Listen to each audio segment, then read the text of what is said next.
saya kepada poin seterusnya. Kenapa Zahid tidak akan mengatakan bahawa UMNO tidak akan bekerjasama dengan PKR di dalam PRU ke-15 yang akan datang. Menolak segala dakwaan bahawa UMNO dan PKR akan bekerjasama dalam penjajaran baru. Menolak juga setengah-setengah orang dalam PKR yang terlajak lebih dia punya seronok dia tu apabila katanya nak bergabung dengan PKR. Kan, UMNO ni nak bergabung dengan PKR. Dia yang terlajak lebih, siap bergambar dengan orang UMNO lagi, kata oh tak apa, kami ni sahabat dan sebagainya. Engkau tu dulu tak tahu ke yang kita pergi lawan UMNO tu buat apa? Kalau nak rasa kena maki, silakanlah. Aku tak nak. Dan sekali lagi saya katakan, kita tidak akan ada kerjasama dengan UMNO, tidak akan ada kerjasama dalam PRU, dan kita akan lawan UMNO dalam PRU yang akan datang. Namun begitu, saya tak bolehlah kepastian kan. Saya ni ahli biasa je. Perdana Presiden lah kena tentukan lagi. Tetapi Zahid sendiri hari ini mengatakan, dia kata bahawa tidak akan ada kerjasama dengan PKR. Tidak akan ada kerjasama. Dia kata we won't work with PKR. UMNO tidak akan bekerjasama dengan PKR dalam next election dan hanya akan bekerja dengan fellow component parties under Barisan Nasional banner, dan hanya bekerja dengan mereka di bawah Barisan Nasional. Menurut Presiden UMNO Datuk Seri Ahmad Zahid Hamidi, parti itu tidak pernah ada sebarang hubungan atau perbincangan dengan PKR pada berkenaan dengan kerjasama di dalam pilihan raya ataupun apa-apa potensi untuk bergabung dalam menghadapi pilihan raya ke-15. Ini datang setelah PKR Presiden Datuk Seri Anwar Ibrahim mengatakan terdapat perbincangan di antara parti. Okey, saya nak cerita kat sini lah. Pertama, Zahid ni kadang-kadang dia terlajak lebih sikit lah. Tapi betul juga apa dia cakap. Sebenarnya, dia kata tidak ada perbincangan di antara parti. Tetapi dia tidak menafikan terdapat perbincangan di antara individu. So, itu benda memang berlaku. Perbincangan itu, Zahid Hamidi sendiri tidak menafikan. Dan dia pun tahu bahawa terdapat perbincangan tersebut. Perbincangan tersebut, ada perbincangan. Setuju tak setuju itu cerita lain. Perbincangan itu dia. Dan of course, perbincangan ini akan sentiasa berlaku. Malah perbincangan itu diketahui oleh komponen di dalam Pakatan Harapan. Maka tipu kalau sesiapa mengatakan PKR Anwar Ibrahim seorang saja nak bincang dengan UMNO, orang-orang di dalam Amanah dan juga di dalam DAP tak tahu. Bohong siapa yang cakap macam tu. Sebenarnya ketiga-tiga parti mengetahui terdapat perbincangan tersebut. Saya sekarang boleh cakap sebab Anwar dah cakap ada perbincangan, maka saya berani cakap lah. Saya dah tahu benda ni lama. Perbincangan itu ada. Saya dah tahu berapa kali dan saya tahu kat mana. Saya tahu apa yang berlaku. Ada benda saya tak nak cerita lah. Tetapi since Anwar dah cakap bahawa ada perbincangan, maka saya boleh cakap. Dan perbincangan itu bukan dilakukan secara unilateral oleh Anwar Ibrahim. Dia diketahui oleh Amanah, diketahui oleh DAP dan dibincangkan di dalam majlis Presiden sekalipun. Siapa yang berani deny, tolong deny dalam pimpinan-pimpinan parti yang lain kalau nak berani deny. Terdapat perbincangan dan sudah dinyatakan. Dan terdapat persetujuan untuk perbincangan tersebut. Tidak ada orang kata, oh that's it, tak ada, tak boleh berbincang, tak ada berbincang, tak tahu. Perbincangan itu ada. Tetapi perbincangan apa? Ini kadang-kadang orang keliru.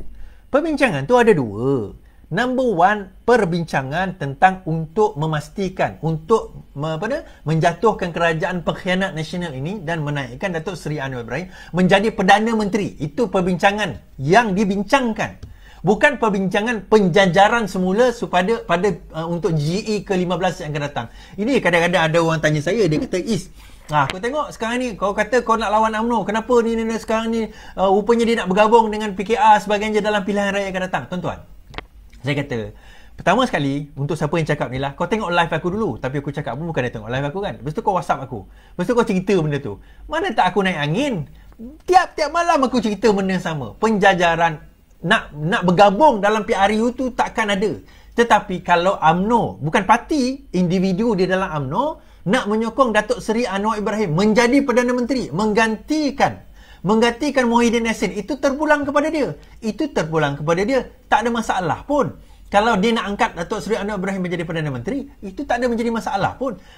Bersatu sendiri. Pergi angkat UMNO menjadi menteri besar di Perak. Tak ada masalah pun sampai kena pecat dia semalam. Kan YB daripada Bersatu tu yang pergi menyokong UMNO sampai kena pecat dia semalam, tak ada isu pun. Jadi sekarang ini kalau kita tengok, isunya bukan itu. Sebab itu kalau kita kata perbincangan itu untuk mendapat SD dipersembahkan kepada Yang di-Pertuan Agong untuk menukar kerajaan yang ada sekarang. Kerana apa? Hashtag buka parlimen. Kerajaan sekarang tak berani dia buka parlimen. Kita dah buat calculation 90 kerusi je dia ada. Tetapi dia sendiri tak berani. Tak berani orang kata apa nak memastikan bahawa kerajaan sekarang ini adalah satu kerajaan yang ada majoriti. Dan sampai sekarang kalau kita tengok, sampai sekarang memang kerajaan sekarang tidak boleh membuktikan yang dia ada majoriti. Tak ada langsung kerajaan sekarang dapat membuktikan yang dia ada majoriti. Dalam parlimen dia tak berani buktikan, nak buka parlimen dia tak berani, dia siap buat darurat, lepas itu dalam SD tak dapat memastikan pun bahawa dia mempunyai majoriti sebagaimana yang sepatutnya. Jadi kalau dia tak ada majoriti, tu saya kata tadi, balik kepada cerita yang awal, bahawa sebenarnya tak payah letak jawatan, kerajaan tak akan tumbang. Itu yang kita nak bawa. Akhirnya kita lihat sebagaimana yang saya sebut dan saya doakan selama ini, bahawa apa? Bahawa sebenarnya UMNO, Bersatu dan PAS akan bergaduh. Saya kata, tahun lepas saya kata, saya ingat lagi, tahun lepas saya cakap, UMNO, PAS dan Bersatu akan bergaduh. Mereka tidak akan dapat bekerjasama. Mereka akan susah bekerjasama sebab dia punya market tu sama.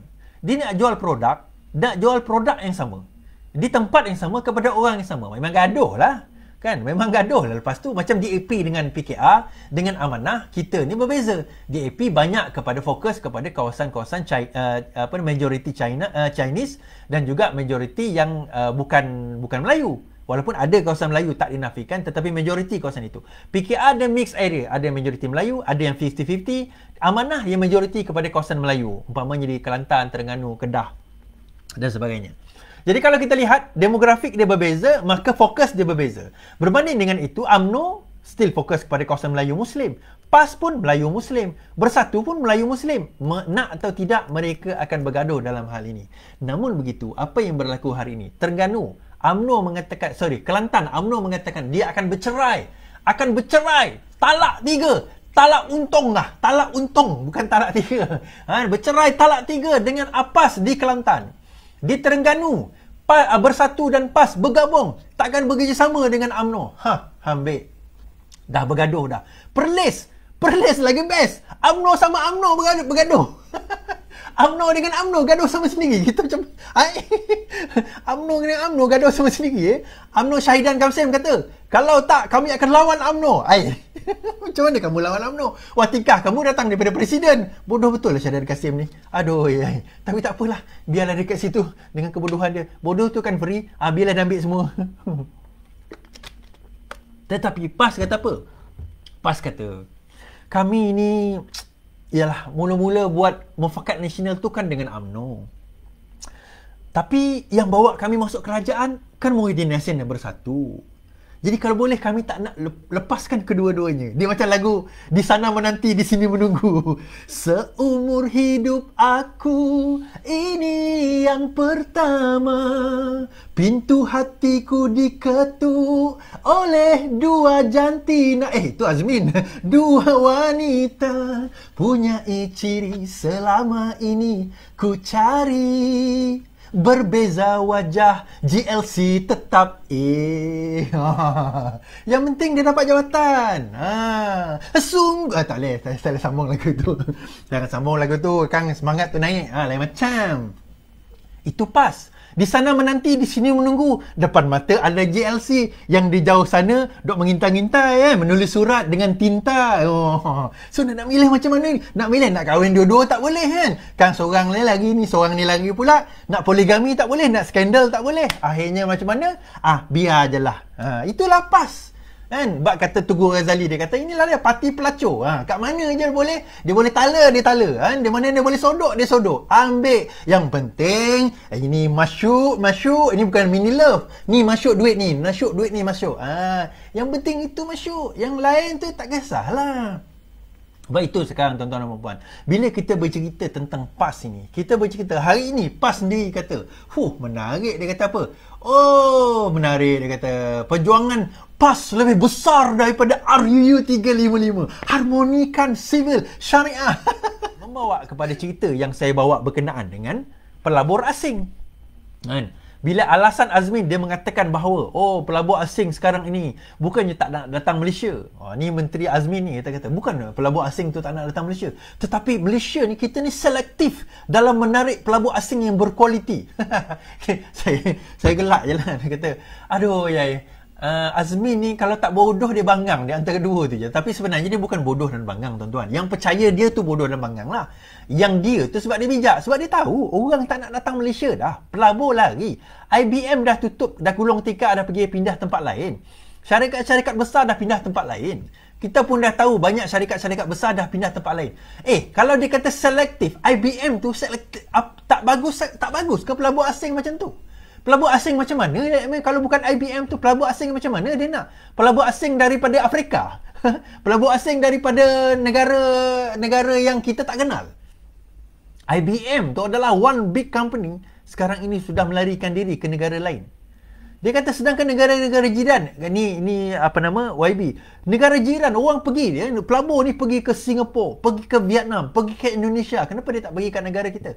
Bukan kita selektif tuan-tuan dan puan, tetapi disebabkan oleh ketidakyakinan pelabur terhadap kerajaan yang ada sekarang ini. Itu saya kata, di antara faktor paling utama pelaburan adalah pelabur itu akan big selektif dalam melihat kestabilan politik di dalam sebuah negara. Itu yang penting. Melihat kestabilan politik dalam sebuah negara menjadi faktor paling utama kepada sesuatu pelabur hendak melabur di dalam sebuah negara, dan juga cost of doing business nama dia. Cost dalam melaksanakan ataupun nak buat bisnes di dalam sebuah negara merupakan perkara yang dilihat oleh seseorang pelabur dalam mereka nak pergi untuk melabur di dalam sebuah negara. Cost of doing business di Malaysia antara tiga. Kenapa? Apa itu cost of doing business? When I say cost of doing business, bukan setakat cost dia nak set up, bukan setakat cost dia nak buat bangunan, bukan setakat cost dia nak cari pekerja, itu satu perkara. Another cost is berapa banyak tol, rasuah-rasuah yang dia kena bayar untuk dia nak set up syarikat di dalam negara tersebut. Itu pun cost of doing business. Dan Malaysia, cost of doing business di Malaysia antara yang paling tinggi. Cost of doing business di Malaysia antara yang paling tinggi, tuan-tuan dan puan-puan. Kenapa? Cost of doing business di Malaysia ini tinggi disebabkan oleh corruption yang melanda negara kita. Nak minta lesen kena bayar, nak minta itu kena bayar, nak minta ini kena bayar, nak buat itu kena bayar, nak jumpa ni kena menteri, kena benarkan. Menteri pun nak jumpa menteri, belum jumpa menteri. Ni Sekpol minta dulu dia punya tol, nak jumpa Sekpol, dia punya PA dulu minta tol, nak jumpa PA, dia punya budak macai kat bawah tu dulu minta tol. Habis berapa banyak tol ni nak bayar ni nak sampai kepada menteri.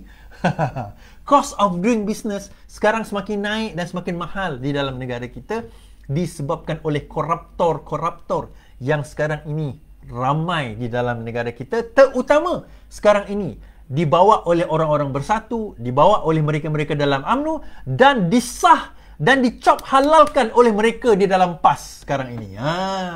Itu yang berlaku menyebabkan keadaan ini semakin sukar.